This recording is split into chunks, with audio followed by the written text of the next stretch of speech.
हैन स्वास्थ्य जस्तो कुरामा पनि हामीहरूले कतिसम्म खेलवाड गरिरहेका हुन सक्छौं। यहाँहरूलाई आज म यो कुरा भन्न गइरहेको छु।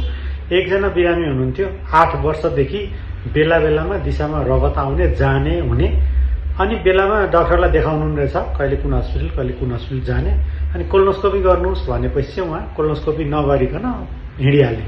अनि कोलोनोस्कोपी किन गर्न पर्यो भन्ने, अनि जहाँ जानुहुन्छ ग्यारेन्टी निको हुन्छ भन्दै त्यसको पछि मात्रै लाग्ने हुनुहुँदैछ। यो किन यस्तो गर्न हुन्छ कि हुँदैन भन्ने कुराहरू आज हामी कुरा गरौँ।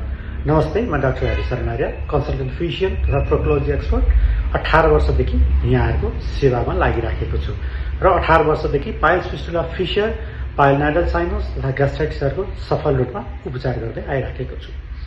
अहिले भर्खरै मैले जुन भनेको केस हो, उहाँ केस चाहिँ तपाईको 8 वर्षदेखि कहिले दिशामा रगत आउने, कहिले नआउने, अनि दिशामा रगतसँगै कहिले म्युकसहरू आउने, तर वेट रिडक्सन खासै धेरै नभएको हैन।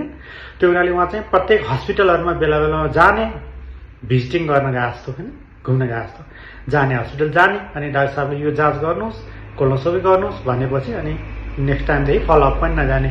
अनि किन त्यस्तो गर्नुभयो तपाईले भनेर सोध्दाखेरि 5-7 दिनको औषधि, 10 दिनको औषधि खाएपछि कम भइहाल्यो नि, किन खर्च गर्ने भनेर मैले नगरिकन बसेको भनेर भन्नु।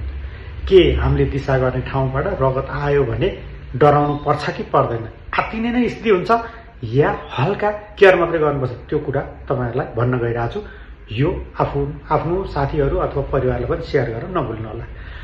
यदि हामीलाई 40 वर्षभन्दा कम उमेरकोमा छौं हामी कन्डिसन भने सुरुका टपमा पाइल्स हैन, फिसर, त्यसपछि रेक्टल पलिपहरू अथवा फिस्टुलाहरू हुन सक्छ भने 40 भन्दा कम उमेरकोमा क्यान्सरको चान्सेस कम मात्रामा देखिन्छ हैन। क्यान्सर चाहिँ तपाईको अल्सरेटिभ कोलाइटिस भन्दा पनि तल देखिन्छ।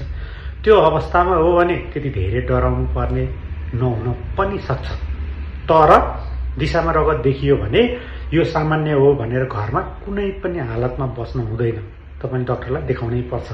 किनकि त्यो रगत आउने भनेको पाइल्स फिस्टुला मात्रै नहुन सक्छ। कुन किसिमको रगत आएको छ, कहाँबाट आएको छ, कुन कलर छ, त्योसँग के मिसिएको छ, दिशामा टाँसिएर आएको छ कि अथवा दिशा गरिसकेपछि आएको छ कि अथवा दिशा गर्दैमा आएको छ कि अथवा सिर्का हानेर आएको छ कि अथवा जमेर आएको छ कि कस्तो छ, त्यो अनुसार रोगहरू धेरै फरक हुन सक्छ।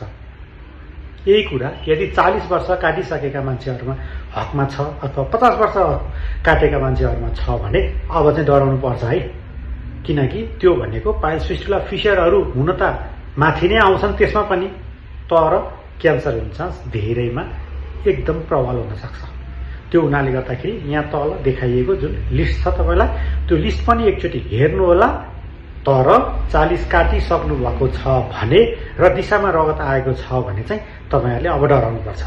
तपाईहरुले डाक्टरलाई भेटिहाल्नुपर्छ र समयमै जाँच पडतालहरू के हो अथवा औषधि उपचार के हो त्यो अनुसार अनिवार्य रूपमा गर्नुपर्ने हुन्छ।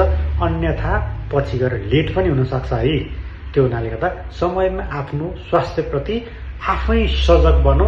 यसरी कोलोनोस्कोपी, किनकि डाक्टरले त कोलोनोस्कोपी गर्नुस् भनेको अनावश्यक रूपमा भनेको त हुँदैन हैन। त्यो रोग अनुसारको डाक्टरले के जाँच भन्छन् त्यो जाँच अनुसार गर्नु पर्यो नि त हैन। कोलोनोस्कोपी गर्नुपर्ने हो कि अथवा फिकल तपाईको ब्लड टेस्ट या अकल ब्लड हेर्नुपर्ने हो कि अथवा ब्लडमा अरू प्यारामिटर्सहरू हेर्नुपर्ने हो कि अथवा अरू मार्करहरू हेर्नुपर्ने हो कि, त्यो कुरा त डाक्टरले हेरेर नै सम्बन्धित डाक्टरले नै भन्ने कुरा हो नि त।